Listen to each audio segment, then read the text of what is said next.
ਪਹਿਲਾਂ ਮੇਰੀ ਰਿਟਰਨ ਰਹਿ ਜਾਂਦੀ ਸੀ, ਫਾਈਲ ਨਹੀਂ ਸੀ ਹੁੰਦੀ ਕਿਸੇ ਟਾਈਮ ਕਰਕੇ, ਕਿਸੇ ਨਾ ਕਿਸੇ ਰੀਜ਼ਨ ਕਰਕੇ। ਉਹਦੇ ਲਈ 2 ਸਾਲ ਦੇ ਦਿੱਤੇ ਹੈਗੇ ਆ ਕਿ ਐਡੀਸ਼ਨਲ ਟੈਕਸ ਪੇ ਕਰਕੇ ਤੁਸੀਂ ਆਪਣੀ ਰਿਟਰਨ ਜਿਹੜੀ ਹੈ ਫਾਈਲ ਕਰ ਦਿਓ। ਔਰ 30% ਉਹਦੇ ਉੱਤੇ ਡਿਜੀਟਲ ਕਰੰਸੀਜ਼ ਦੇ ਜਿਹੜੇ ਲੈਣ ਦੇਣ ਦੇ ਉੱਤੇ ਤੁਹਾਨੂੰ ਉਹ ਫਾਇਦਾ ਹੁੰਦਾ, ਉਹਦੇ ਉੱਤੇ ਟੈਕਸ ਲਾਇਆ ਤੇ ਕੋਈ ਡਿਡਕਸ਼ਨ ਅਲਾਉ ਨਹੀਂ ਕੀਤੀ ਹੈਗੀ। ਇੱਕ ਤਾਂ ਜਿਹੜਾ ਨਾਰਮਲ ਚੱਲ ਰਿਹਾ, ਤੇ ਜੇ ਮੇਰੀ ਟੈਕਸ ਕੋਈ ਚੋਰੀ ਫੜੀ ਜਾਂਦੀ ਹੈ ਕਿਸੇ ਵੀ ਖਾਤਾ ਧਾਰਕ ਦੀ, ਕਿਸੇ ਵੀ ਟੈਕਸ ਪੇਅਰ ਦੀ, ਤਾਂ ਉਹਦੇ ਲਈ ਇੱਕ ਅਲੱਗ ਅਕਾਊਂਟ ਹੋਏਗਾ, ਇੱਕ ਤਰ੍ਹਾਂ ਦਾ 2 ਅਲੱਗ-ਅਲੱਗ ਬਿਲਕੁਲ ਸਿਸਟਮ ਹੋਣਗੇ। 2 ਅਲੱਗ-ਅਲੱਗ ਸਿਸਟਮ ਹੋਣਗੇ। ਜਿਹੜੇ ਡਿਜੀਟਲ ਪੇਮੈਂਟਸ ਹੈ ਉਹਨਾਂ ਨੇ ਬੂਸਟ ਕਰਨ ਦੀ ਕੋਸ਼ਿਸ਼ ਕੀਤੀ ਹੈ ਇਸ ਬਜਟ ਦੇ ਵਿੱਚ।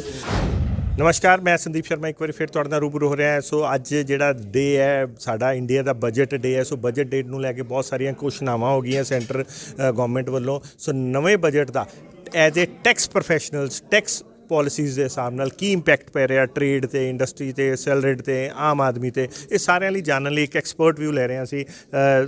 ਸਾਡੇ ਸੀਏ ਸਾਹਿਬ ਹੈਗੇ ਸਾਡੇ ਨਾਲ। ਸੋ ਜਾਣਦੇ ਹਾਂ ਸੀਏ ਸਾਹਿਬ ਨਾਲ ਕਿ ਕੀ ਗੱਲਬਾਤ ਕਰਦੇ ਹਾਂ। ਸਰ ਨਮਸਕਾਰ ਜੀ। ਨਮਸਕਾਰ ਸਰ। ਸਰ ਤੁਹਾਡਾ ਪੂਰਾ ਨਾਮ? MK ਗੁਪਤਾ। ਗੁਪਤਾ ਜੀ, ਅੱਜ ਨਵੀਂ ਪਾਲਿਸੀਜ਼ ਆਈਆਂ, ਪੂਰਾ ਸਾਲ ਸਾਡਾ ਅੱਗੇ ਉੱਦਾਂ ਦਾ ਹੈ। ਸੋ ਸਾਨੂੰ ਟੈਕਸ ਪਲੈਨਿੰਗ ਕਰਨੀ ਪਏਗੀ। ਸੋ ਤੁਹਾਡੇ ਐਕਸਪਰਟ ਦੇ ਵਿਊ ਵਿੱਚ ਉਹ ਜਿਹੜੀ ਟੈਕਸ ਪਲੈਨਿੰਗ ਹੈ ਲਈ ਕੁਝ ਸਾਨੂੰ ਟਿਪਸ ਦਿਓ। ਸਰ ਟੈਕਸ ਪਲਾਨਿੰਗ ਦੇ ਲਈ ਬੇਸਿਕਲੀ ਫਸਟ ਆਫ ਆਲ, ਅਗਰ ਪਹਿਲਾਂ ਮੇਰੀ ਰਿਟਰਨ ਰਹਿ ਜਾਂਦੀ ਸੀ, ਫਾਈਲ ਨਹੀਂ ਸੀ ਹੁੰਦੀ ਕਿਸੇ ਟਾਈਮ ਕਰਕੇ, ਕਿਸੇ ਨਾ ਕਿਸੇ ਰੀਜ਼ਨ ਕਰਕੇ, ਉਹਦੇ ਲਈ 2 ਸਾਲ ਦੇ ਦਿੱਤੇ ਹੈਗੇ ਆ ਕਿ ਐਡੀਸ਼ਨਲ ਟੈਕਸ ਪੇ ਕਰਕੇ ਤੁਸੀਂ ਆਪਣੀ ਰਿਟਰਨ ਜਿਹੜੀ ਹੈ ਫਾਈਲ ਕਰ ਦਿਓ। ਦੂਸਰਾ ਸਰ, ਮੇਰੇ ਇੱਧਰ ਕਾਫੀ ਟਾਈਮ ਤੋਂ ਇੱਕ ਰੈਵਨਿਊ ਤੋਂ ਕ੍ਰਿਪਟੋ ਕਰੰਸੀ ਜਾਂ ਜਿਹੜੀ ਡਿਜੀਟਲ ਕਰੰਸੀਜ਼ ਹੈ ਉਹ ਟੈਕਸ ਪੇਅਰ ਤੋਂ ਬਿਨਾਂ ਰਹਿ ਜਾਂਦੀ ਸੀ। ਉੱਤੇ ਕੋਈ ਟੈਕਸ ਲਾਇਬਿਲਿਟੀ ਕੋਈ ਗੌਰਮੈਂਟ ਨੇ ਕੁਝ ਡਿਫਾਈਨ ਨਹੀਂ ਸੀ ਕੀਤਾ ਹੋਇਆ। ਉੱਤੋਂ ਰੈਵਨਿਊ ਕਾਫੀ ਜ਼ਿਆਦਾ ਸਰਕਾਰ ਨੂੰ ਲਾਸ ਹੋ ਰਿਹਾ ਸੀ। ਸਰਕਾਰ ਨੇ ਹੁਣ ਉਹਨੂੰ ਟੈਕਸ ਦੇ ਦਾਇਰੇ ਦੇ ਵਿੱਚ ਲੈ ਕੇ ਆਂਦਾ ਹੈਗਾ। ਔਰ 30% ਉਹਦੇ ਉੱਤੇ ਡਿਜੀਟਲ ਕਰੰਸੀਜ਼ ਦੀ ਜਿਹੜੇ ਲੈਣ ਦੇਣ ਦੇ ਉੱਤੇ ਤੁਹਾਨੂੰ ਉਹ ਫਾਇਦਾ ਹੁੰਦਾ, ਉਹਦੇ ਉੱਤੇ ਟੈਕਸ ਲਾਇਆ ਤੇ ਕੋਈ ਡਿਡਕਸ਼ਨ ਅਲਾਉ ਨਹੀਂ ਕੀਤੀ ਹੈਗੀ। ਉਹਦੇ ਨਾਲ ਜਿਹੜਾ ਕੀ ਹੈ ਕਿ ਜਿਹੜੇ ਬਾਕੀ ਜਿਹੜੀਆਂ ਚੀਜ਼ਾਂ ਹੈਗੀਆਂ ਟੈਕਸ ਪੇਅਰ ਜਿੱਥੇ ਪੇ ਕਰ ਰਹੇ ਸੀ ਤੇ ਇਹ ਏਰੀਆ ਬਿਲਕੁਲ ਬਿਨਾਂ ਟੈਕਸ ਤੋਂ ਜਾ ਰਿਹਾ ਸੀ। ਉਹਦੇ ਨਾਲ ਸਾਡੇ ਜਿਹੜੇ ਟੈਕਸ ਪੇਅਰਸ ਹੈ ਉਹਨਾਂ ਨੂੰ ਅੱਛਾ ਮਤਲਬ ਇੱਕ ਸਿਸਟਮ ਦੇਖਣ ਨੂੰ ਮਿਲੂਗਾ। ਤੇ ਇੱਕ ਸੀਗਾ ਸਰ ਟੈਕਸ ਚੋਰੀ ਕਾਫੀ ਵਿੱਚੋਂ, ਜਿਵੇਂ ਹੁੰਦਾ ਸੀ ਵੀ ਕਿਸੇ ਦੇ 5 ਕਰੋੜ ਦੀ ਟੈਕਸ ਦੀ ਚੋਰੀ ਪਕੜੀ ਗਈ ਹੈ ਤੇ ਉਹ ਬੰਦਾ ਆਰਾਮ ਨਾਲ ਇਹ ਡਿਕਲੇਅਰ ਕਰ ਦਿੰਦਾ ਸੀ, ਹਾਂਜੀ ਮੇਰਾ 7 ਕਰੋੜ ਦਾ ਪਿਛਲਾ ਲਾਸ ਪਿਆ ਹੈਗਾ, ਜੇ ਇਹ ਪਕੜੀ ਵੀ ਗਈ ਬਾਈ ਚਾਂਸ ਤੇ ਤੁਸੀਂ ਇਹ 5 ਕਰੋੜ 7 ਕਰੋੜ ਦੇ ਅਗੇਂਸਟ ਡਿਫਟ ਕਰ ਲਓ।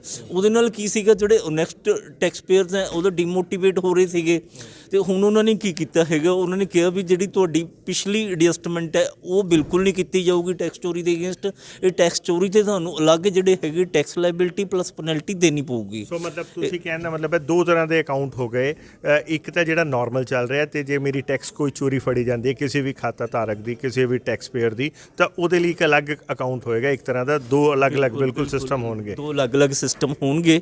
ਤੇ ਦੂਸਰਾ ਉਹਨਾਂ ਨੇ ਇਹਦੇ ਵਿੱਚ ਟਰਾਂਸਪੇਰੈਂਸੀ ਲੈ ਕੇ ਆਉਣ ਦੀ ਕੋਸ਼ਿਸ਼ ਕੀਤੀ ਹੈਗੀ ਹੈ।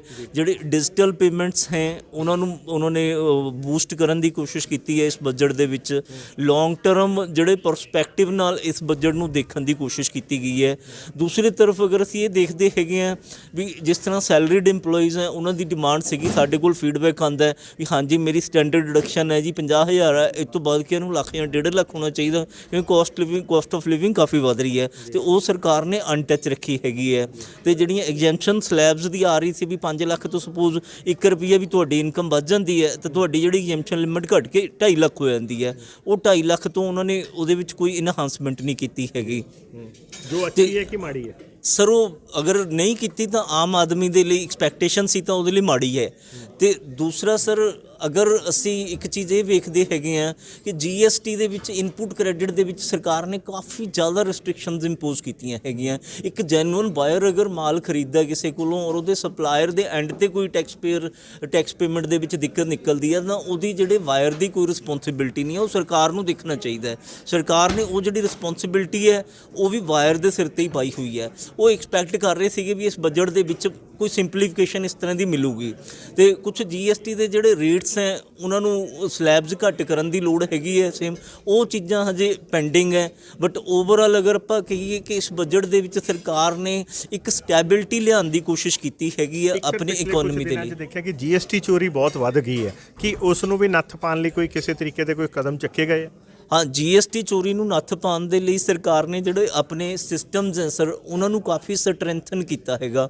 ਉਹਦੇ ਨਾਲ ਜਿਹੜੀ ਜੀਐਸਟੀ ਚੋਰੀ ਹੈਗੀ ਆ ਆਟੋਮੈਟਿਕਲੀ ਸਰਕਾਰ ਦੇ ਜਿਹੜੇ ਪੋਰਟਲਸ ਹੈ ਸਰਵਰਸ ਹੈ ਉੱਥੋਂ ਪਤਾ ਲੱਗ ਜਾਂਦਾ ਤੇ ਉੱਥੋਂ ਪਿੰਨ ਪੁਆਇੰਟ ਲੈ ਕੇ ਜਿਹੜੀ ਕੜੀ ਦਾ ਆਖਰੀ ਹਿੱਸਾ ਹੈਗਾ ਉੱਥੇ ਤੱਕ ਵੀ ਪਹੁੰਚ ਜਾਂਦੇ ਆ। ਤੇ ਮੈਂ ਇਹ ਸਮਝਦਾ ਵੀ ਜਿਹੜੇ ਜੀਐਸਟੀ ਰੈਵਨਿਊ ਕਲੈਕਸ਼ਨ ਦੇ ਵਿੱਚ ਵਾਧਾ ਹੋਇਆ ਹੈਗਾ ਵਾ ਉਹਦੇ ਵਿੱਚ ਸਰਕਾਰ ਨੇ ਜਿਹੜੇ ਇਹਨੇ ਸਿਸਟਮ ਨੂੰ ਸਟਰੈਂਥਨ ਕੀਤਾ ਹੈਗਾ ਉਹਦਾ ਵੀ ਕਾਫੀ ਵੱਡਾ ਯੋਗਦਾਨ ਔਰ ਹੈਗਾ। ਸੈਲਰੀਡ ਕਲਾਸ ਲਈ ਕੁਝ ਸੈਲਰੀਡ ਕਲਾਸ ਲਈ ਐਸ ਸੱਚ ਕੋਈ ਉਹਨਾਂ ਨੇ ਡਾਇਰੈਕਟ ਕੁਝ ਅਨਾਉਂਸ ਨਹੀਂ ਕੀਤਾ ਹੈਗਾ। ਉਹਦੇ ਲਈ ਸਿਰਫ ਇੰਨਾ ਹੀ ਆਪਾਂ ਕਹਿ ਸਕਦੇ ਹਾਂ ਵੀ ਜਿਹੜੀ ਇੰਡਾਇਰੈਕਟ ਡਿਵੈਲਪਮੈਂਟ ਦਾ ਇਕਨੋਮੀ ਤੇ ਇੰਪੈਕਟ ਆਊਗਾ ਉਹ ਲੌਂਗ ਟਰਮ ਪੀਰੀਅਡ ਦੇ ਵਿੱਚ ਸੈਲਰੀਡ ਕਲਾਸ ਤੇ ਵੀ ਆਊਗਾ। ਅੱਜ ਦੇ ਜਿਹੜਾ ਟੈਕਸ ਬਜਟ ਆਇਆ ਹੈਗਾ ਇਹਦੇ ਦਾ ਸਭ ਤੋਂ ਜ਼ਿਆਦਾ ਕਿਸ ਸੈਗਮੈਂਟ ਨੂੰ ਫਾਇਦਾ ਮਿਲਿਆ? ਸਰ ਸਭ ਤੋਂ ਜ਼ਿਆਦਾ ਜਿਹੜਾ ਨੀਅਰ ਫਿਊਚਰ ਦੇ ਵਿੱਚ ਫਾਇਦਾ ਮਿਲੂਗਾ ਸਾਡੀ ਇੰਡਸਟਰੀ ਨੂੰ ਮਿਲੂਗਾ ਤੇ ਉਸ ਤੋਂ ਬਾਅਦ ਅੱਗੇ ਇਹ ਜਿਹੜਾ ਬੈਨੀਫਿਟ ਹੈ ਟਰਾਂਸਲੇਟ ਹੋ ਕੇ ਆਮ ਲੋਕਾਂ ਤੱਕ ਪਹੁੰਚੂਗਾ। ਹੋਰ ਕੁਝ ਕਹਿਣਾ ਚਾਹੋਗੇ ਅੱਜ ਦੇ ਟੈਕਸ ਪੇਅਰ ਨੂੰ, ਅੱਜ ਦੇ ਬਜਟ ਨੂੰ ਲੈ ਕੇ? ਸਰ ਅੱਜ ਦੇ ਬਜਟ 'ਚ ਮੈਂ ਇਹ ਕਹਿਣਾ ਚਾਹੁੰਦਾ ਮੈਂ ਵੀ ਸਾਨੂੰ ਜਿਹੜੇ ਪਾਲਿਸੀਜ਼ ਹੈ ਟਰਾਂਸਪੇਰੈਂਸੀ ਆਪਣੇ ਬਿਜ਼ਨਸ ਦੇ ਵਿੱਚ ਜ਼ਿਆਦਾ ਤੋਂ ਜ਼ਿਆਦਾ ਉਹ ਯੂਜ਼ ਕਰਨੀ ਚਾਹੀਦੀ ਹੈਗੀ ਹੈ। ਡਿਜੀਟਲਾਈਜੇਸ਼ਨ ਵੱਲ ਵੇਖਣਾ ਚਾਹੀਦਾ। ਸਰਕਾਰ ਜਿਹੜੇ ਨਵੇਂ ਪਲੇਟਫਾਰਮ ਅਵੈਨਿਊਜ਼ ਕ੍ਰੀਏਟ ਕਰ ਰਹੀ ਹੈ, ਇੱਕ ਡਿਜੀਟਲ ਯੂਨੀਵਰਸਿਟੀ ਕ੍ਰੀਏਟ ਕਰ ਰਹੀ ਹੈਗੀ ਆ, ਉਹਨਾਂ ਅਵੈਨਿਊ 'ਚ ਜਿਹੜਾ ਬਦਲਦਾ ਸਮਾਂ ਹੈ ਬਦਲਦੇ ਸਮੇਂ ਨਾਲ ਬਦਲਣ ਦੀ ਕੋਸ਼ਿਸ਼ ਕਰਨੀ ਚਾਹੀਦੀ ਹੈ। ਅਗਰ ਅਸੀਂ ਉਹ ਕੋਸ਼ਿਸ਼ ਕਰਾਂਗੇ ਤਾਂ ਸਾਡੀ ਜਿਹੜੀ ਗਰੋਥ ਹੈ ਉਹ ਕਾਫੀ ਮਲਟੀਪਲਾਈ ਹੋ ਜਾਊਗੀ। ਸਰਕਾਰ ਦਾ ਵੀ ਮੰਸ਼ਾ ਹੁਣ ਉਹੀ ਹੈ। Thank you sir. Thank you sir. Thank you. So ਦੋਸਤੋ ਇਹ ਸੀਗੇ ਸਾਡੇ ਨਾਲ ਸੀਏ ਸਾਹਿਬ ਜਿਨ੍ਹਾਂ ਨੇ ਆਪਣੀ ਐਕਸਪਰਟ ਦੀ ਵਿਊ ਦਿੱਤੀ ਹੈਗੀ ਅੱਜ ਦੇ ਬਜਟ ਨੂੰ ਲੈ ਕੇ ਕੀ ਟੈਕਸ ਸਾਨੂੰ ਆਪਣੀ ਸਟ੍ਰੈਟਜੀ ਰੱਖਣੀ ਚਾਹੀਦੀ ਹੈ। ਸੋ ਇੱਦਾਂ ਹੀ ਵੱਖ-ਵੱਖ ਮੁੱਦਿਆਂ ਤੇ ਵੱਖ-ਵੱਖ ਜਿਹੜੇ ਐਕਸਪਰਟਸ ਹੈ ਉਹਨਾਂ ਦਾ ਵਿਊ ਜ਼ਰੂਰ ਲੈਣ ਦੀ ਕੋਸ਼ਿਸ਼ ਕਰਾਂਗੇ। ਦੇਖਦੇ ਰਹੋ, ਬਨੇ ਰਹੋ ਜਾਨੇ तशी। धन्यवाद। यदि आपको हमारी ये वीडियो पसंद आई तो हमारे चैनल को लाइक, शेयर और सब्सक्राइब करें। ऐसी और अपडेट्स देखने के लिए बेल आइकॉन ज़रूर दबाएं।